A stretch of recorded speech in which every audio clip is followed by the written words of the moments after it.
As far as Pokemon Black and White 2 battling is concerned, much like many of you, I seldom have experience in preparing for the right threats and or the timing in which I should use a specific move thanks to the recent changes of the metagame, but nevertheless, despite of all of that, I do have a great PO match that took place I think like maybe 2 or 3 days ago, and I was just practicing, casual play, and it looks like my opposition is going to have a Hail team to my Rain team, and I noticed that Jirachi is going to be a huge key factor in the decisive result at the end of the game, so I have to definitely keep that alive. So Politoed comes back in after Jirachi inflicts some steel damage onto the Kyurem. I know he's going to want to switch out into his Heatran, so that's why I went out into my Politoed. I'm just going to go out and use the Hydro Pump, but unfortunately for me, a special defensive Latios comes in my way, and I'm like, okay, I got to switch out into something that I think can deal with it.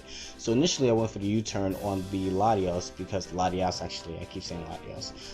because I was thinking that he might, want to switch out. I mean, I can imagine if I brought a Jirachi into a Latios, I mean, if you didn't have Surf, I would imagine that you would want to switch out to get, an advantage on to whatever I have out in the field. But he doesn't switch, so I'm like, okay, let me just stay in anyway and go for the Iron Head. And the second time he doesn't flinch, so I'm like, okay, I gotta take this thing out. But little did I even remember that it's like, he just wanted to recover his HP.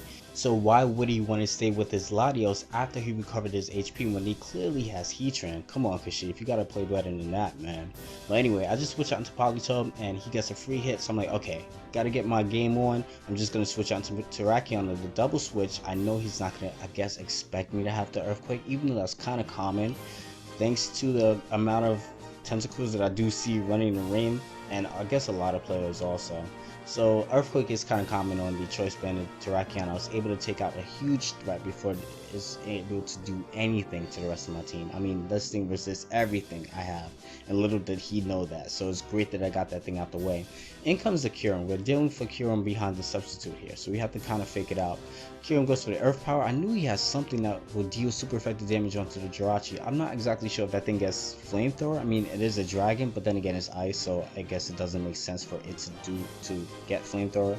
But I break the substitute, so I'm like, alright, let me just go for the Iron Head again, and in comes this damn Heatran, and I'm like, oh, Kashif, that was so obvious again. I could have actually went for the U-turn and got a easy attacking, like easy damage with the Terrakion, my Choice Band Terrakion with the close combat, man. I just messed up that opportunity there.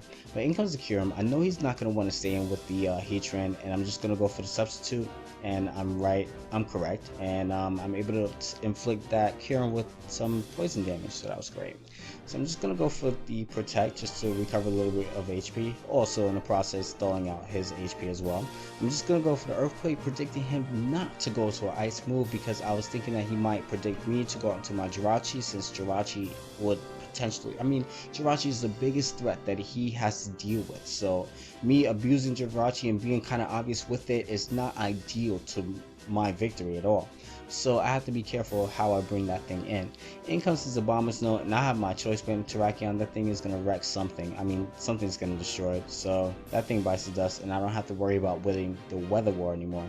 So I could just bring my Politoed right now. It's perfect. So in comes this Landorus Therian form. He goes for the Superpower. That thing could get Superpower? That's crazy. I'm not really adept on the new Therian forms as of yet. Even though I'm like using 2 of them, I'm like, whoa, this thing could get that and that thing could get that. I'm still using kind of the standard sets that the regular forms had, like the regular Tornadus form and the regular Thunderous form had.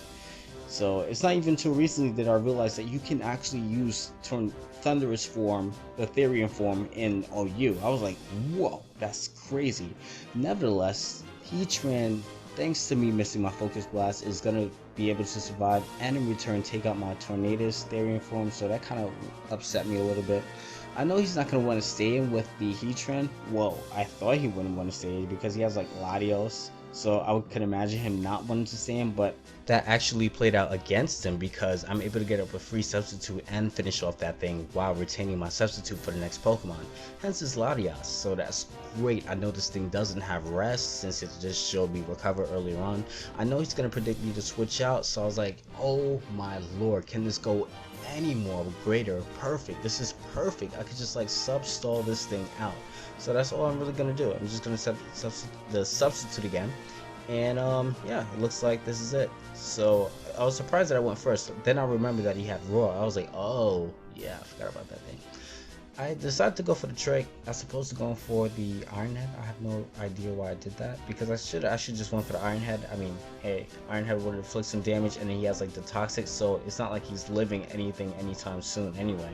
So his Latias bites us, and leftover I believe is his choice, whatever lander is, because it's not like it really even matters anyway. I could just like protect star this thing also. So that was a great game. Viewers, I definitely had a lot of fun playing this match. I will definitely be looking forward to posting more Black and White 2 battles in the future, and I'll see you guys later. Bye.